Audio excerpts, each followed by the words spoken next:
I'm about a year in right now to the investment. Holy cow. I mean, look what you guys are doing in a year. It's like what you're doing right now took me years and years to even start to think that way. You may or may not recognize Joshua, but he's a fast tracker with us here, and it's been awesome to watch your journey. It was great, Joshua, when you came out to Puerto Rico, and we got to spend a little time then, and you came over to the house. I remember having some great conversations with your wife and with my wife, and then since then, it's been fun to watch you just spread your wings and soar and really just take off with this business. So this is going to be fun for me because I got to see it pretty early on. I don't know. I'm trying to remember at what point at that point in time where you were at with your business and with traction. But I know since then it's been really great to see you just really take off. So let's start there, Joshua. Maybe tell us a little bit about your journey leading up to that, and then what's happened since then. And then I really want to break down a deal you did recently that was an awesome win, huge deal. So maybe let's start there. Tell us a little bit about your start into real estate. Yeah. So the start into real estate began a couple years ago. Got licensed as an agent when I moved here to Arizona, got into, more of the retail side, closed a couple deals, thought this was interesting.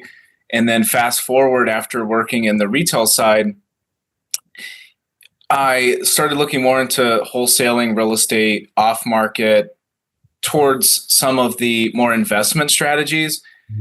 Came across your program, end of December, of last year, and thought this is something that is going to take me to the next level. So mentorship was like a big thing for me to realize I need to learn and understand this game before I really jump into this, And so I jumped in, started doing more deals, off market, on market, was kind of venturing into both, made some great contacts in my backyard market in those first 3 months.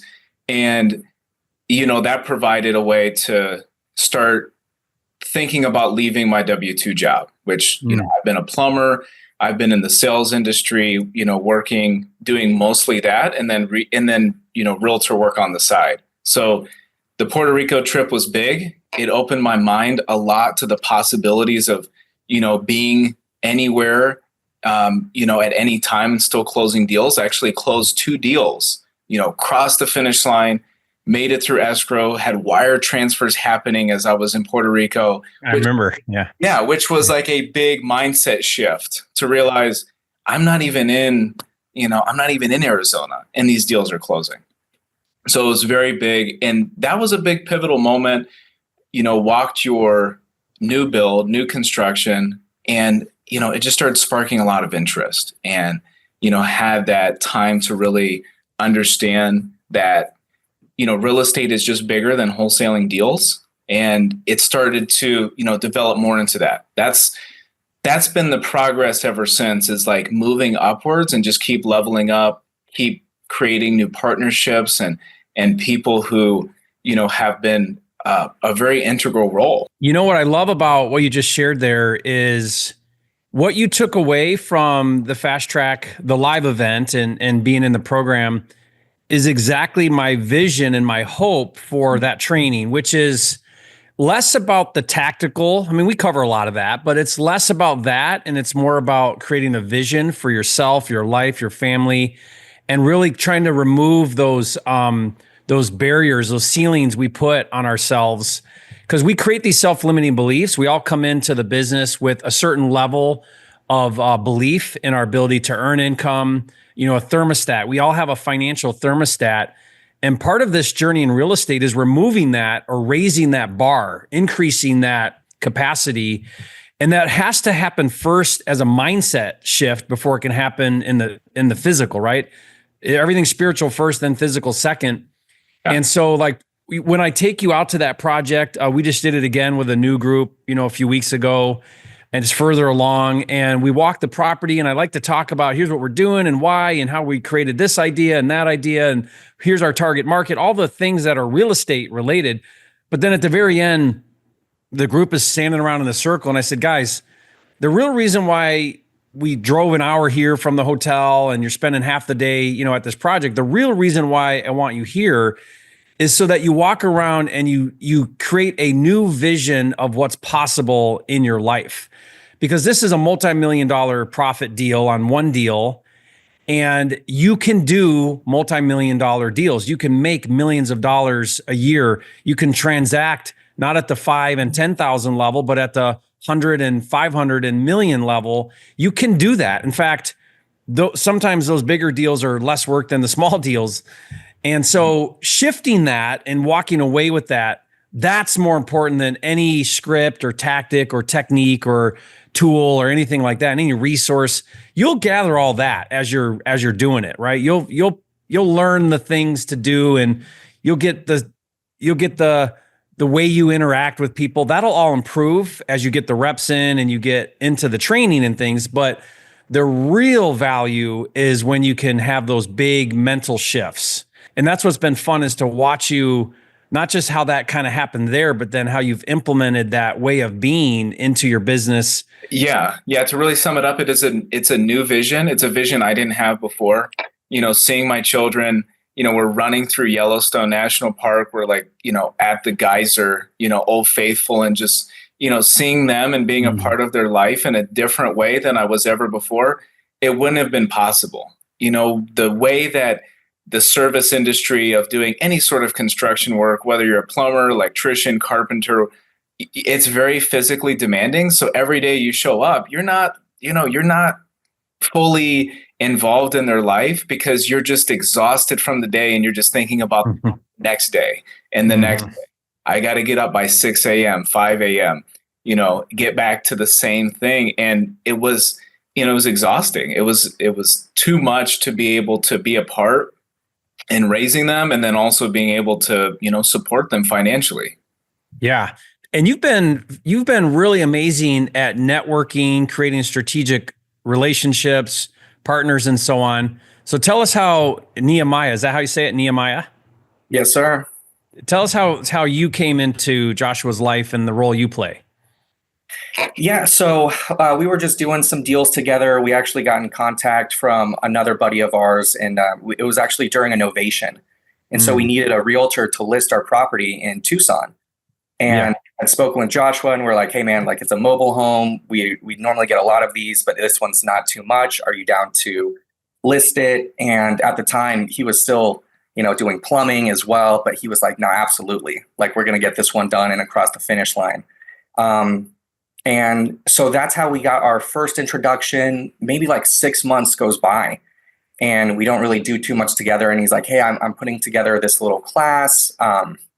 You know, will you just come in and share? Because we were doing kind of a lot with hedge funds at the time.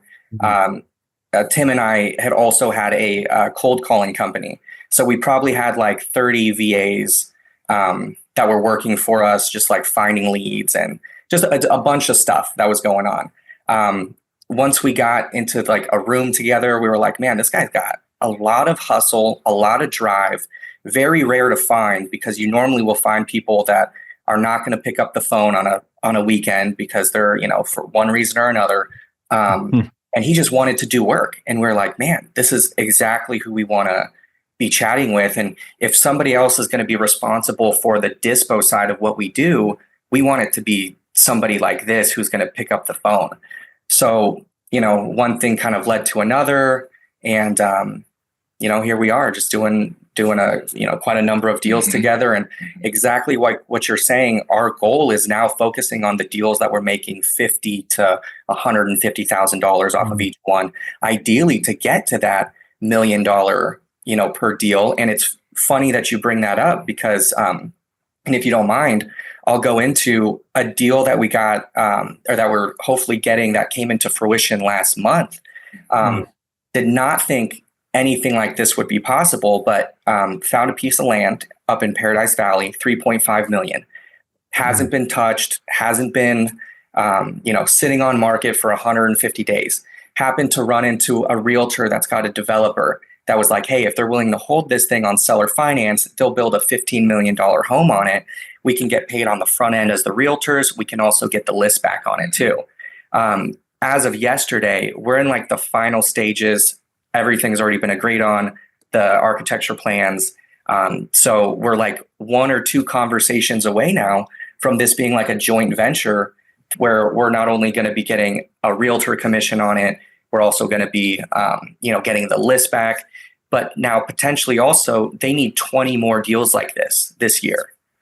And it just comes into play of like, well, hey, if we can start to negotiate, more of an equity percentage with these guys, will they allow it if we bring them the deal at just incredible terms?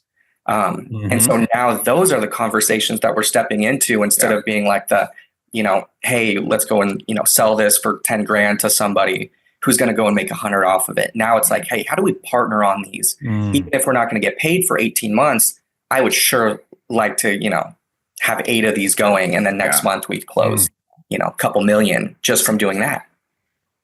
Yeah, that's huge. I mean, really, guys, if you think about this, wholesaling should be like entry level. That should be like the basic.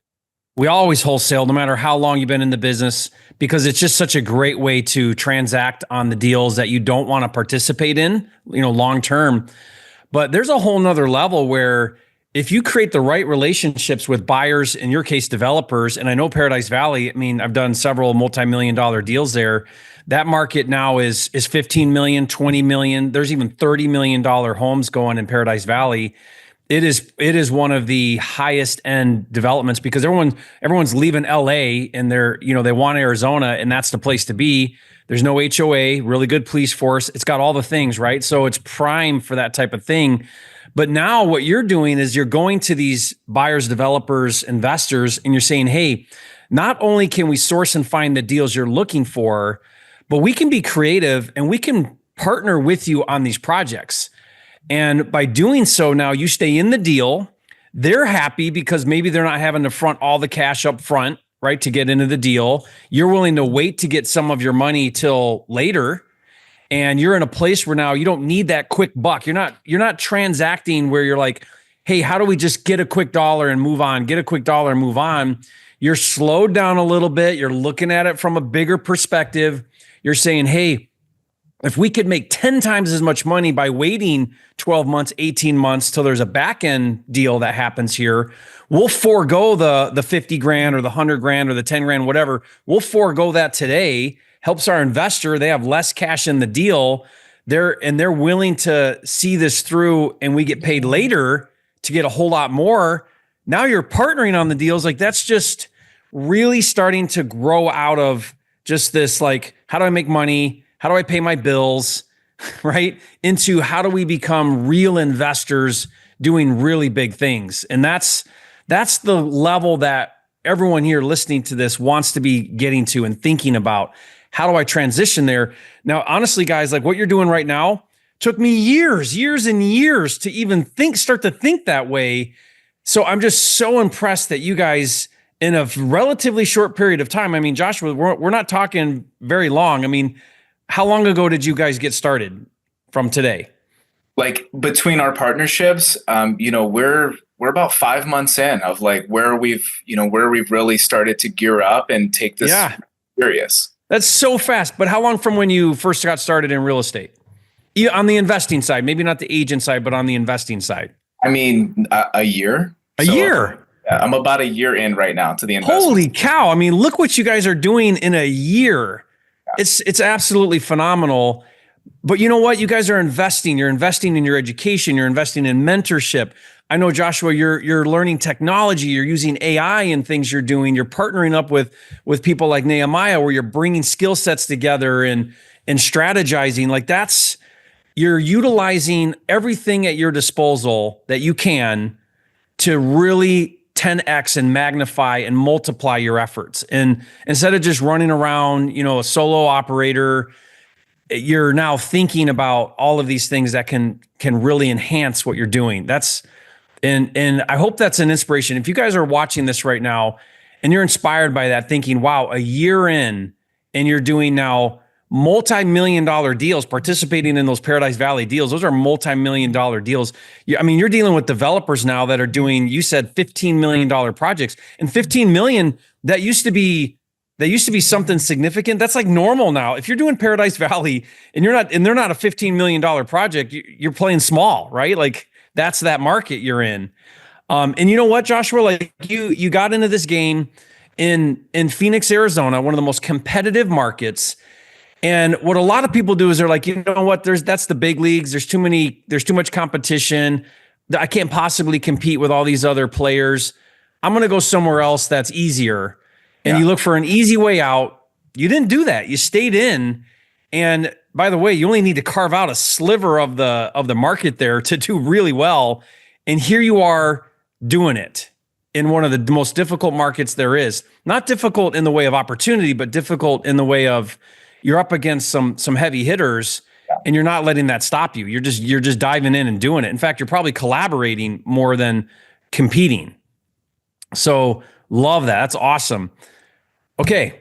So tell us about a deal that everyone around us can that's listening to this maybe can get their head around. Like you talked about a deal, Joshua, that I thought was great, where it was like an $84K gross deal netted after commissions, like 25. I love it because there was agents involved. Let's break that deal down. Tell us how that deal came about.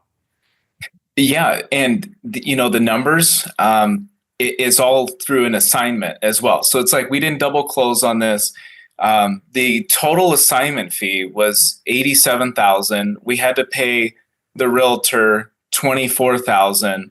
And outside of that, there was also other commissions of about $20,000 on the listing side that the agent was paying, or the seller was paying rather. So there was a lot of commissions in this deal. There's about $130,000 of commissions. And to give a breakdown of this deal, Seattle, Washington became, one of our markets. We did some research, really dove into the area. Nehemiah actually used to live up there, did a lot of work up there, Tim as well. And, they put it on the table. They said, hey, let's take a look at Seattle and some of these surrounding markets, Bellevue, Renton, Kirkland. Start taking a look at some of these more strategic areas where buyers are traditionally paying more than your average investor that you're in, maybe St. Louis or, maybe somewhere in Georgia where the average assignment is a lot lower. So we did a lot of research and decided this is a market that we want to invest in. And we started reaching out to realtors. Hey, my name is Joshua. I'm looking for fix and flip deals in the area. Do you have anything that you're working on? Well, the agent reached out. They said, hey, I am working on this opportunity. The seller would like to keep it off market for, XYZ reasons. We're asking $650,000 for it. Well, we looked at the deal. We thought, man, fix and flip numbers. The ARV was somewhere close to about $1 million in this specific neighborhood. It was a large house. It did need, quite a bit of work. It was older than some of the comps that were in the area. So it didn't pencil on paper as an amazing, amazing deal, but it penciled as a deal nevertheless. So we decided that we're going to negotiate. We hit them back with some numbers. We said we need to be here. And they came back, they countered us. We played the game for about a week. Well, they got no other offers on the property except for ours. So we decided to go. And that, by the way, that agent was working it off market. So when you say no other offers, she was reaching out to whoever else she knew, but nobody off market was coming forward for that deal. Yeah, exactly. Yeah, great. Okay. And guys, this is one of the sorry, Josh, to interrupt you, but I just want to point out here that there are a lot of deals that go on off market where agents are involved. Most people think agents are just listing everything and that's the only way you're going to get a deal. It's not. A lot of sellers will still go to agents and they'll say, look, I want to sell this property. Do you know anybody? Can you work it? But I don't want to go on market. And there's a myriad of reasons why sellers don't want to go on market. We could go into all of that, but it doesn't matter. The point is they don't. And you need to make these relationships with these agents because when they run into that situation, they need people to call. They need a Joshua to say, Joshua, I got another one here. Seller doesn't want to list, or they're thinking about listing, but they want to entertain a cash offer. What do you got? Can you look at this? What's your number so I can give this to the seller? That is normal, and that will become more and more normal. In fact, I believe as agents start to adapt to the new regulation, around buyer commissions. Agents, if they don't learn how to work with investors more, they're going to become obsolete.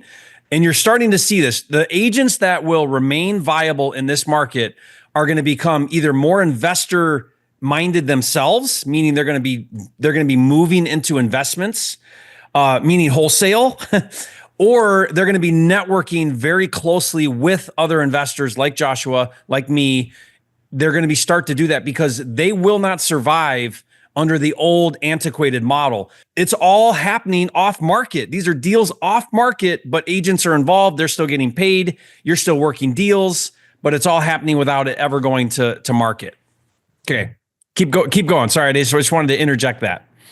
No, it's a very valid point. Yeah, exactly. And, I know Nehemiah, he was a part of the negotiations with the agent. He came up with the solution. How about we just pay your commission as we're getting to the agent? Now we're kind of winning him over. And we came to the conclusion that it was better to compensate him on the buy side. And so then we had a little bit of leverage. So then we finally ended up landing at a total number, $625,000 plus the agent commission. And, now we're under contract. And was that at 3% or what percent on that? Yeah, it was at 3%. Okay. Yeah. Yeah. So 620 and you're paying that agent 18, 19 grand. Yes. Yep. Okay. So your all in numbers more like 638 or 640-ish. Yeah. With the commission. Yeah, with the commission. And then we also needed another realtor to write it up, which thankfully, again, just having the network and the people, Nehemiah had somebody there, Tim had somebody there. They were able to write this up. We paid them a small fee. Another realtor got involved. So now we have 2 realtors involved at this point. So that's where our total comes out to be about 650. So we're all in $650K. We start to, dispo this deal out. We ran the numbers.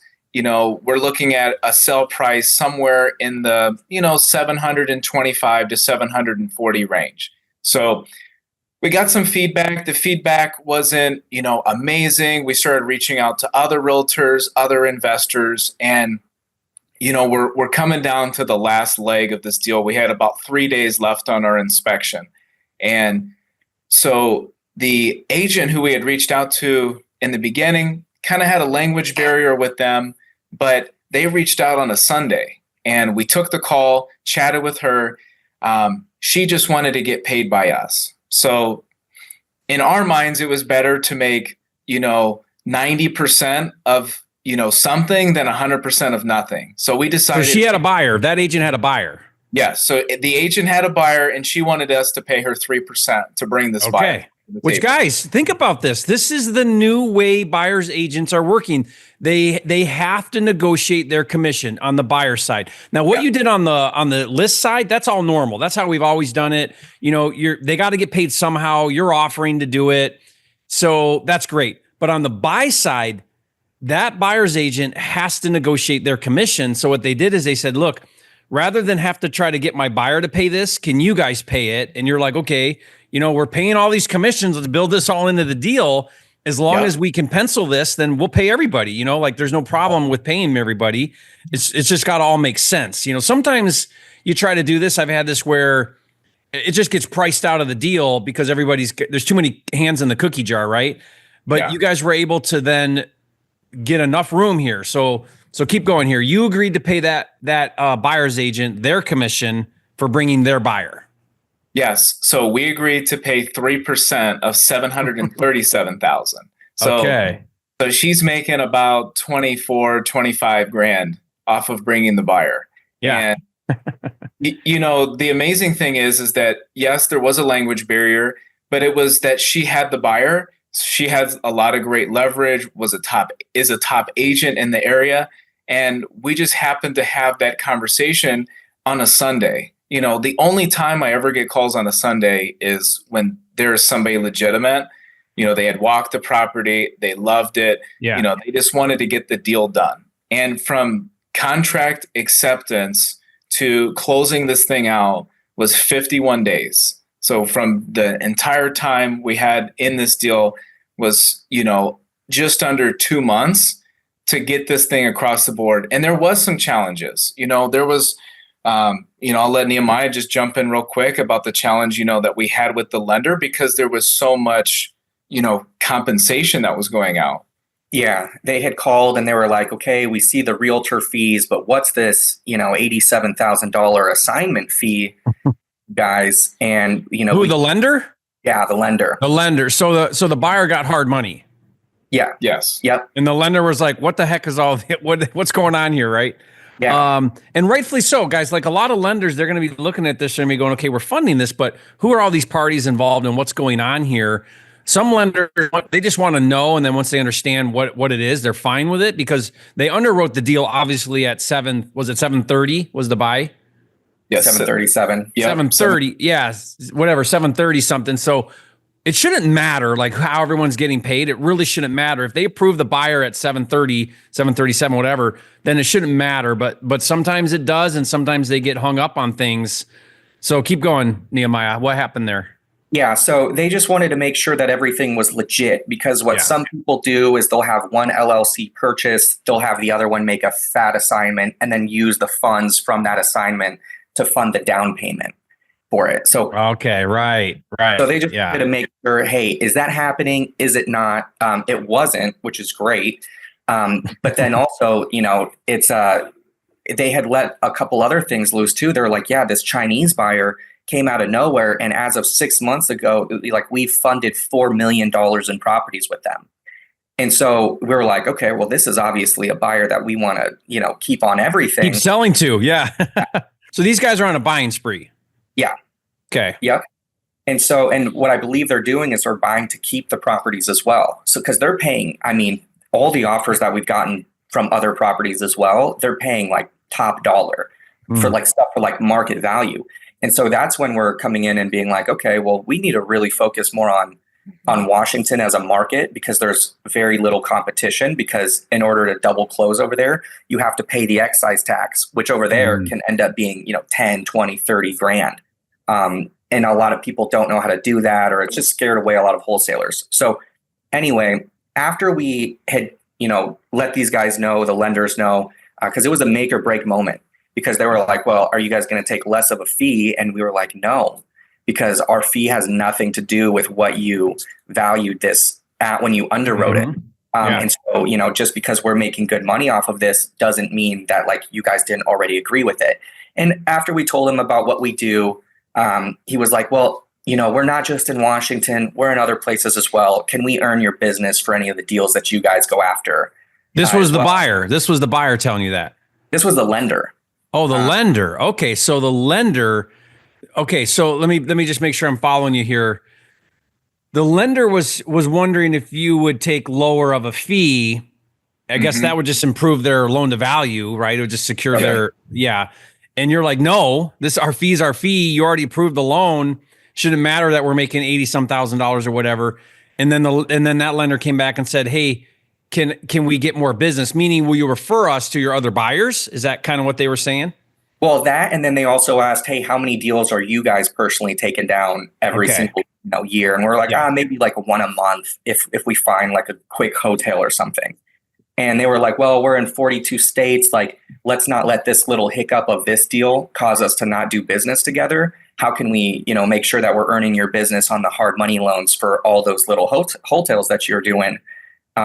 And so it was one of those things that it could have ended very, very badly if we were just like, we're just wholesaling the deal and, don't really have too much education on it or what's going on.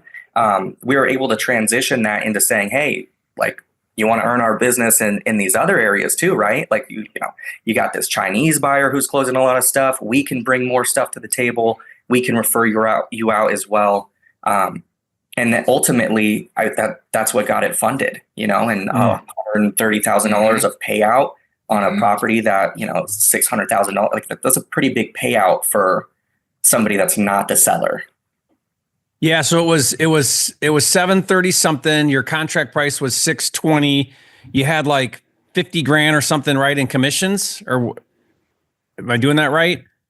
And then you're somewhere around there. And then you're because you had buyer side, someone else helping. Then you had the list agent, someone else involved with the list agent. Then you had your buyer that had the Chinese guy and their commission. So what was your net on that deal after all that? Yeah, it was 62,000. 62,000. Yeah. And about that much going out to commission. So guys, everyone got to eat, right? Like that's what's so cool about this. Yep. And I bet you guys are not resentful one bit to pay those commissions to all those agents, right? You're probably gladly paying it. We love it because now here's one of the little tricks about it, right? Is if we're paying the commission, that listing agent or the buying agent, they now work for us. They don't work for their seller or their buyer anymore. They might represent them, but they're getting the cash from us, which means that they're going to help us get the deal done. And that's why I always offer, hey, if you're an agent, hey, tell you what, go and tell them, or go tell your seller that we're going to cover your commission. By the way, it'll be a full 3%. This is where their net comes out to, and we're going to take care of all the other stuff. Because oftentimes they're going to get maybe 1 or 2% from the seller anyway. Hey, we'll pay you more because we're just going to come in 5% lower than what we would have anyway. Right. They'll get full 3%. We'll get a better deal. They now work for us. They're now going to send us more deals because they know that we're going to be the ones that are paying them. So exactly.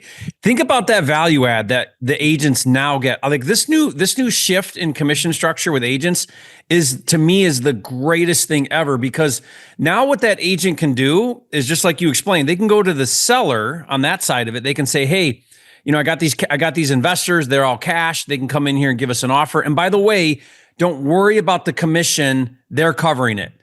Now they don't even have to have that awkward conversation of, hey, you sign this listing agreement here. You got to pay me 25 grand out of this. They get to avoid all of that. It makes their job and their position so much better with sellers. And then on the buy side, that buyer's agent can say to their buyer, look, we got this great deal here. I'm working with these investors. And by the way, you don't have to pay any commissions. They're covering it. So we're good. So they get to be in such a better place when they're doing either side, with the listing side or with the seller side or with the buyer side. They are now empowered to then bring this value to the seller, to the buyer, and you get to pay the commission. So ultimately, they're working for you because they're not dumb. They know who's paying their check. They know who's feeding them the money. And now they're highly motivated to keep working with you and do more deals. It's the greatest thing ever. Yeah. And now we're working with these same agents to do more deals. Yeah. And I mean, that's the value of what we do as wholesalers. We're matchmakers, right? We're going out into the marketplace and we're bringing all of these parties together. And the better you are at making these connections, these relationships, bridging those gaps and managing those relationships, like you're managing these agents over here, a seller, you got to keep everybody in play, title company, like that's where you excel. If you drop the ball here and you don't communicate well, you don't build confidence, you don't make those connections, then that's where I see a lot of wholesalers. They just drop the ball. They fumble before the end zone, right on the 1 yard line. They fumble because they don't know how to keep all these parties together and keep bringing that confidence and reassurance and solving all the little problems that come up here. The lender's got an issue. We're going to solve that one. Like that's your value. The better you are at that, the more money you make in this business. Well, guys, that's fantastic. I mean, how fun is it to do a deal like that? Let's not forget, zero marketing cost on that deal, right? You did not pay for expensive PPC. You did not pay cold callers. You did not do any of that. It was all relationship driven. Yep. Cost you zero on that deal. And that's one of the great benefits of agent relationships and the agent model. It does not cost you anything. So, what would you guys say is the biggest lesson you could share maybe with that deal or in your experience so far? What's the biggest takeaway that someone who's brand new, maybe where you were a year ago, that you could give them that would be your best advice? Yeah, I believe that it would be in the lines of mentorship and networking. It's going to be somewhere in between those two, and investing into yourself, into your mindset. I know it's pretty crucial what you said in the beginning of it was a vision shift, a mindset shift, taking away the ceilings, opening your mind up to meeting and networking with more people, and putting yourself out there in spaces that you might be uncomfortable with. Because I find that when I'm uncomfortable, it's because it's either I'm lacking confidence or I just don't know. So maybe I can ask. I believe it's going to fall into those two places, is that if you're struggling with acquisition or disposition, get good at one of them, figure out how to not over leverage yourself in one area, partner up with people, like I did, and find those that are in that same network that are wanting to do bigger and better deals, and eventually level up out of wholesale. Take that time to mentor with those that understand bigger, deals, that can do new construction, can build those new construction houses in Puerto Rico. Like, there's opportunities that are out there that you don't know about because you haven't put yourself out there. That's awesome. I love that advice. And one thing that you guys are doing well is you're taking action, you're getting in the game. I say this all the time. If you're on the sidelines, then nothing's ever going to happen, right? And you can watch from the sidelines and you can tell yourself, I'm learning, or I need to get more tools, or I need to whatever. But when you're in the game, that's when you're going to have the most growth, because you're going to learn a whole lot more doing than you ever are watching YouTube videos or going through training or whatever. You've got to get in the game and put yourself in those challenging situations, because you'll learn as you transact. The best way to do this business is to learn as you go and make the mistakes and get back up, and make the mistakes and get back up. And that's the only way to really do this business well, or it's the fastest way to get to success in this business, is to fail your way through it and make the mistakes and learn from them, and then do it again and again and again. That's how you do it. Put the reps in and stretch those muscles, as scary as it is, and that growth will come. So I'm just super proud of you guys. This was a really awesome deal breakdown, and just how you guys got to where you are. Super excited to see where you guys are at in 6 months or a year from now, because I know you're going to be you're on this trajectory of really going big with this business, and super proud of you. Kudos to you guys. Leave a comment, everybody, and say Joshua and Nehemiah, you guys are flipping geniuses. Pretty cool to do a deal like that. And it goes to show you too that on market isn't just $5,000 or $10,000 deals. They can be significant deals. They can be big spreads like that. Typically, those are the ones where they're off market, meaning you're not trying to get a listed property. You're working it off market.